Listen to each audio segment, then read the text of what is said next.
दोस्तों नमस्कार।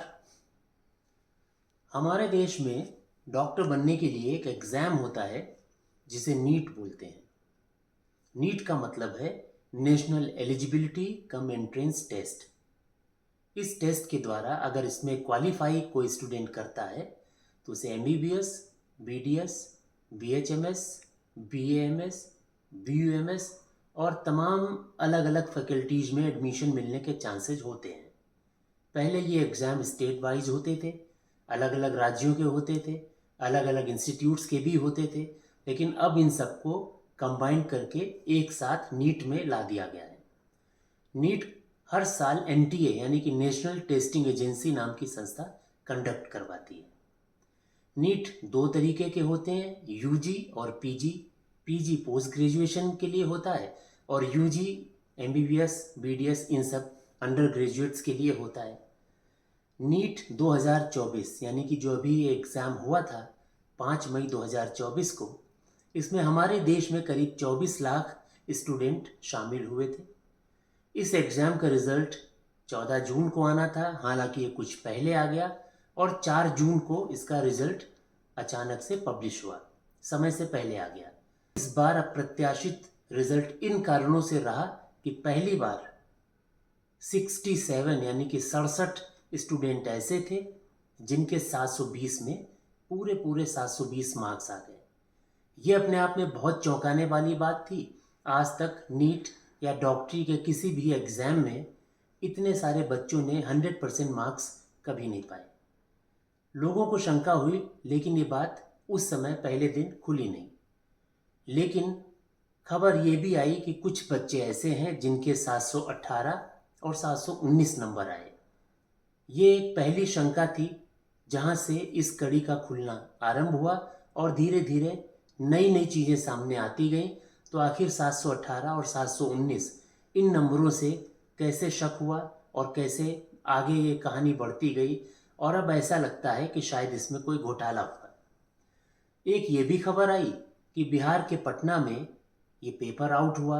हालांकि एनटीए ने कहा कि पेपर आउट नहीं हुआ है, लेकिन अब जो खबरें आ रही हैं उनके हिसाब से बिहार के पटना के एक थाने में एफआईआर भी दर्ज हुई है। अगर एफआईआर दर्ज हुई है इसका मतलब इस तरह की कोई घटना हुई है जिसकी जांच होना बाकी है। बहरहाल हम आते हैं 718 और 719 वाले मसले पर। यह क्या है और कैसे नीट का खुलासा इन नंबरों की वजह से हुआ। नीट के एग्ज़ाम में 3 सब्जेक्ट होते हैं, बायोलॉजी, केमिस्ट्री और फिजिक्स। हर क्वेश्चन के लिए आपको 4 नंबर मिलते हैं। अगर कोई क्वेश्चन गलत हो जाता है तो एक नेगेटिव मार्क्स भी होता है। अगर किसी स्टूडेंट के सब के सब सही हो गए तो उसके 720 मार्क्स आएंगे, जैसा कि इस बार 67 स्टूडेंट्स के 720 मार्क्स आए, यानी कि इन स्टूडेंट्स के सारे सवाल सही हो गए। अब अगर किसी स्टूडेंट का एक सवाल गलत होता है तो 4 नंबर तो उस सवाल के चले जाएंगे और एक नंबर नेगेटिव मार्क्स मिलेगा, तो यानी कि 5 नंबर कट जाएंगे। तो 720 में अगर 5 नंबर हम घटा दें तो 715 नंबर आते हैं। अगर कोई स्टूडेंट एक सवाल अटेम्प्ट नहीं करता है, यानी कि सारे सवाल अटेम्प्ट करता है सिर्फ एक नहीं करता है, तो उसके 4 नंबर कटेंगे, यानी कि 720 में 4 हटा दें तो 716। तो 720 के बाद जो अगला डेस्टिनेशन है मार्क्स का, या तो 716 नंबर होगा या 715 नंबर होगा।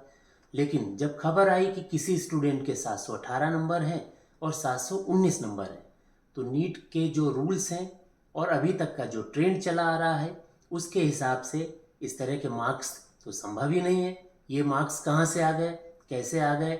लोगों ने जांच पड़ताल शुरू की, सवाल उठे, तो नीट की तरफ से यानी कि एनटीए की तरफ से ये जवाब आया कि देश के कुछ हिस्सों में एडमिनिस्ट्रेटिव रीजन से यानी कि प्रशासनिक कारणों से, जैसे कि ओएमआर शीट जिसमें कि आंसर्स भरे जाते हैं वो फटी हुई निकली, कहीं कहीं गलत क्वेश्चन पेपर डिस्ट्रीब्यूट हो गए, या कहीं कहीं क्वेश्चन पेपर्स या ओएमआर शीट देने में देरी हो गई।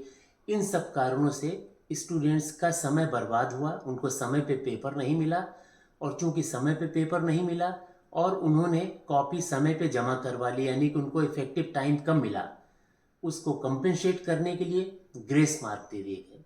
इन ग्रेस मार्क्स के कारण ही ये 718 और 719 नंबर आए।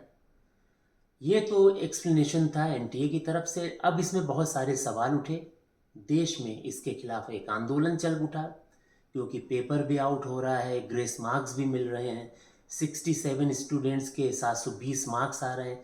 तो इतनी सारी विसंगतियों को देखते हुए इस पे शक होने लगा और ऐसा महसूस होने लगा कि नीट एक स्कैम है, इस बार का इसमें घोटाला हुआ है, इसकी जांच होनी चाहिए और ये एग्ज़ाम दोबारा से हो, इसकी मांग चारों तरफ से उठने लगी।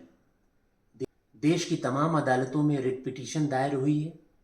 सुप्रीम कोर्ट में भी एक रिट पिटीशन लगी हुई है जिस पर सुनवाई शायद कराएगी।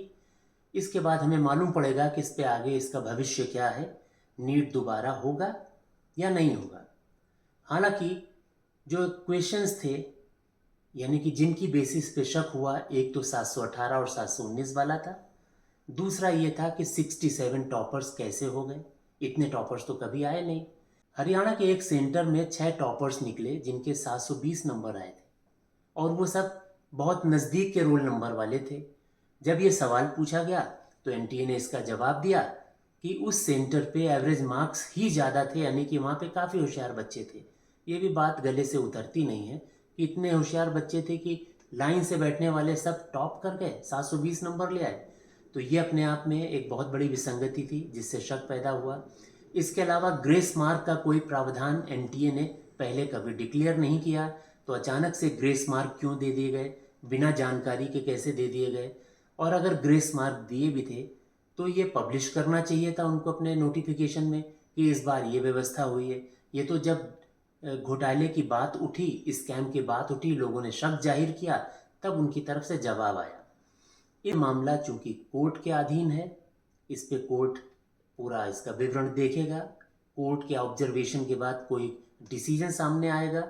अब इसके 2 डिसीजन हो सकते हैं, या तो नीट दोबारा हो या ना हो।